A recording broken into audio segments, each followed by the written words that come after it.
Fox 5 News starts now.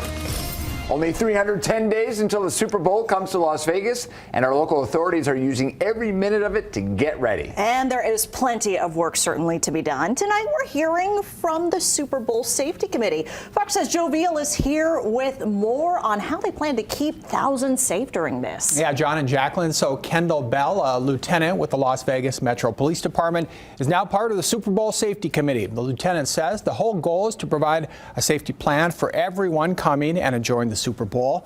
Lieutenant Bell says they have had the pleasure of assembling the brightest, influential people in Las Vegas, including from Metro, surrounding agencies, UNLV, federal partners, and Northern Nevada law enforcement partners. He says the committee is certainly not starting from scratch. Bell was in LA and Arizona for the Super Bowls, talking to folks there, and feels we are ahead of the game at this point. Our first meetings with the NFL do not even occur until next month.